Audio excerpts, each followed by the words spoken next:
More cuts were made in WWE this week. More adjustments being made as the new owners are now kicking their feet up on the coffee table and leaning back and really making themselves at home in the world of the WWE and digging into their records, digging into the financials.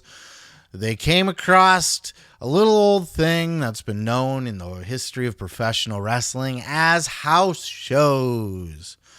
And of course, in the modern era where TV rights are everything and merchandising and licensing and sponsorships and all of that, the old house show ticket sales really aren't that big of a deal anymore. And in fact, are honestly sometimes even losing money for the WWE. So, the top brass over at the TKO company has made the decision that they are going to do away with house shows in certain markets. Not all the markets, but in some of these smaller markets where they're getting the smaller houses. If you go online and you look around at some house show pictures, you will see house shows that look like indie shows. A little bit more production value, but you'll really be shocked at the building size, the crowd size. You know, there are indie shows that are that size. So it's some of these shows just aren't really worth it anymore. And for more on this information, of course, this being a business discussion, a business conversation, a business decision made by the higher ups in TKO, what better clip to play than of our boy Eric Bischoff over at the Strictly Business Podcast? Check out this clip. Mark Shapiro, who's the president of TKO, was speaking this week, and he dropped a lot of notes, and this was the first one that I want to hit on. And I'm going to read the quote in full, and then we can break it down. He says, quote, WWE has over 300 events a year with 170 televised. There's probably, while all those other superstar events, there's a reason to have them because it's good for the brand. We're building the audience. We're putting them on C&D counties, so we're really stretching the brand and amassing a greater array of eyeballs for all demos. It's good for our long-term growth. From a margin perspective, they are dilutive. They are probably opportunities as we go through our efficiencies and synergies to cut back those non-televised events, which will, of course, push our margin up. We're going through that exercise now. This comes on the back end, Eric, of WWE making some more staff layoffs this week, including... Let's take it one at a time, John. I'm just saying, they made some staff layoffs this week. Mackenzie Mitchell, who was an NXT talent on air, let go. So we're seeing the cutbacks in real time.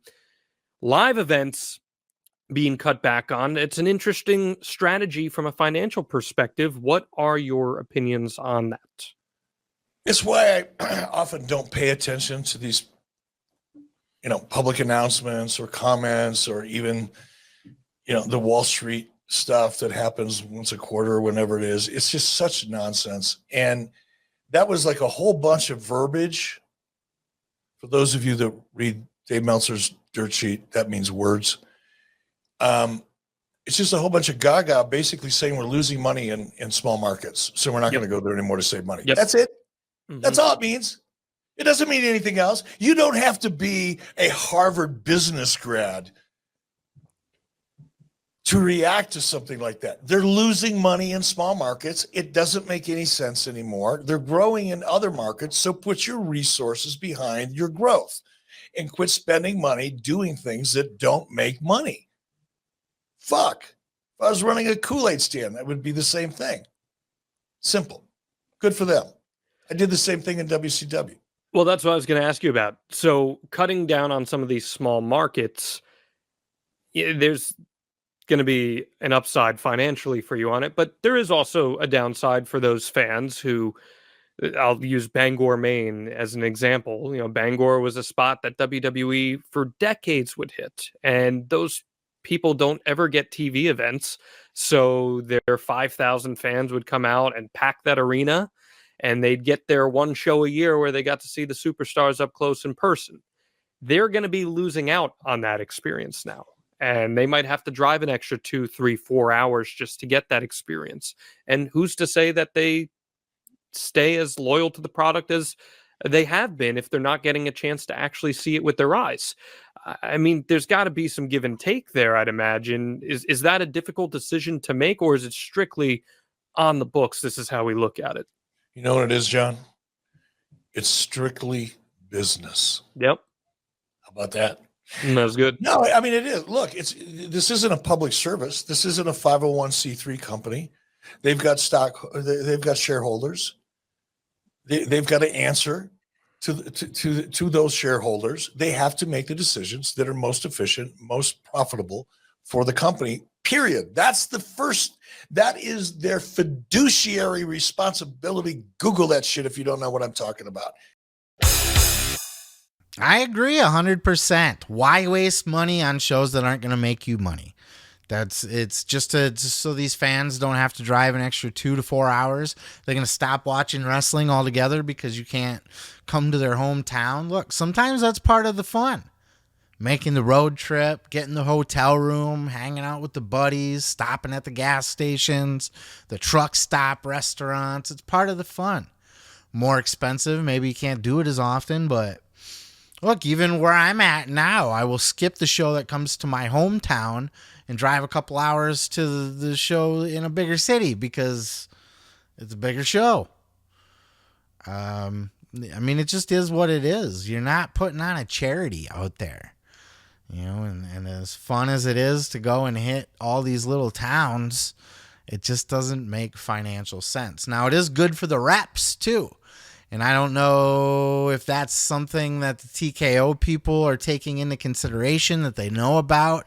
That's going to be one of those things, for example, and there's going to be many of them. I think this might just be one of the first potential.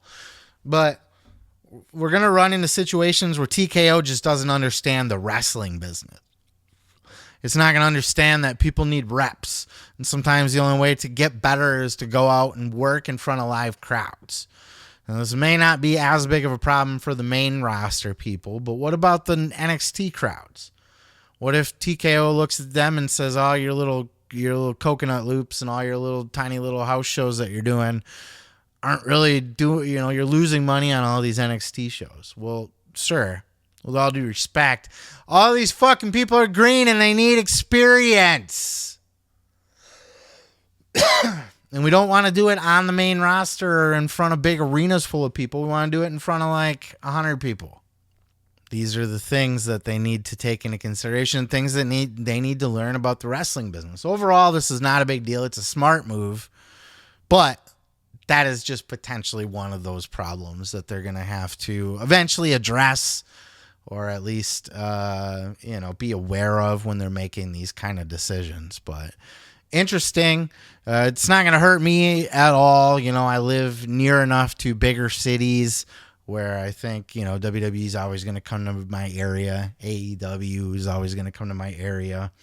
And I will continue to go and support them when I can, how I can, where I can, because I want them to keep coming. So, but unfortunately for some of these towns, that train ain't coming no more. Shut that shit down. It sucks, but it is what it is. Let me know your thoughts if you have any down in the comments below. I'm going to go ahead and move on to the next. Oh yeah, thanks for checking out the video. Yeah, don't forget to subscribe. Don't forget to like it if you liked it. Yeah, and you can check out full episodes each and every Sunday right here on the channel. Oh yeah, dig it.